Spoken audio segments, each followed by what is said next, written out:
മസലുല്ലദീ ഒരുത്തന്റെ ഉപമ, അവൻ ആരാണ്? യർജിഉ ഫീ സദഖതിഹി, താൻ കൊടുത്ത സദഖ തിരിച്ചു വാങ്ങുന്നവന്റെ ഉപമ.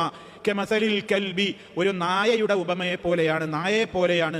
യഖീഉ, ആ നായ ഛർദിക്കുന്നു. സുമ്മ യഊദു, പിന്നെ ആ നായ മടങ്ങിപ്പോകുന്നു. ഫീ ഖൈഇഹി, താൻ ഛർദിച്ച വസ്തുവിലേക്ക്. ഫയകുലുഹു, എന്നിട്ട് അത് നാക്കി തിന്നുന്നു. ഇതിനോടാണ് കൊടുത്തത് തിരിച്ചു വാങ്ങുകയും അത് ചോദിക്കുകയും ഒക്കെ ചെയ്യുന്നവനെ നബി സല്ലല്ലാഹു അലൈഹി വസല്ലമ ഉപമിച്ച് പറഞ്ഞു. അപ്പോൾ വിഷയത്തിന്റെ ഗൗരവം അറിയാനാണ് ആ പ്രയോഗം. വഫീ റിവായ, മറ്റൊരു റിപ്പോർട്ടിൽ ഇതന്നെ ആശയതനാണ്. അൽ ആയിദു, അൽ ആയിദു എന്ന് പറഞ്ഞാൽ തിരിച്ചു വാങ്ങുന്നവൻ. ഫീ ഹിബത്തിഹി, താൻ നൽകിയ ഹിബത്ത്. ഹിബത്ത് എന്ന് പറഞ്ഞാൽ ഇഷ്ടദാനം, ഇഷ്ടപ്പെട്ട് കൊടുത്ത ദാനം. ആ ദാനത്തിൽ തിരിച്ചു ചോദിക്കുന്നവൻ. കൽ ആയിദി ഫീ ഖൈഇഹി, താൻ ഛർദിച്ചത് വാരി വിഴുങ്ങുന്നവനെ പോലെയാണ്. താൻ തന്നെ ഛർദിച്ചത് താൻ തന്നെ തിന്നുന്നവനെ പോലെയും കൂടിയാണെന്ത്, മറ്റൊരാൾക്ക് താൻ തന്നെ കൊടുത്തത് അയാളിൽ നിന്ന് തിരിച്ചു വാങ്ങുന്നത്.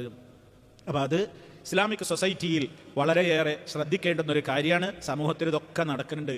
നല്ലോണാണെങ്കിലൊക്കെ നല്ലോണാണ്, തെറ്റിക്കഴിഞ്ഞാൽ ഇതൊക്കെ നിർബാധം നമ്മുടെ ഉമ്മത്തിൽ നടക്കുന്നുണ്ട്. അതാണായാലും നടക്കുന്നുണ്ട്, പെണ്ണായാലും നടക്കുന്നുണ്ട്. മറ്റവനെ കൊണ്ട് തിരിച്ചു വാങ്ങിപ്പിക്കുന്ന ഭാര്യമാരുണ്ട്. എന്തെങ്കിലൊക്കെ കൊള്ളുക, എന്തിനൊക്കെ നിങ്ങളെ കൊള്ളുക എന്ന് പറഞ്ഞാൽ തെറ്റിമൊക്കെ പ്രേരിപ്പിക്കുന്ന ഭാര്യമാരുണ്ടാകും, അല്ലെങ്കിൽ പ്രേരിപ്പിക്കുന്ന കുടുംബങ്ങളുണ്ടാവും. നിങ്ങളതും കൊണ്ടല്ലേ ഓത്രക്കായത്, വാങ്ങിന്നും തിരിച്ചിട്ട് എന്താവോ അങ്ങനെ നടക്കണത് വലിയ സുജായിയായിട്ട് എന്നൊക്കെ പറഞ്ഞ് പിരികയറ്റി മുറുക്കി അത് വാങ്ങിപ്പിക്കുന്നവരുണ്ടാകും.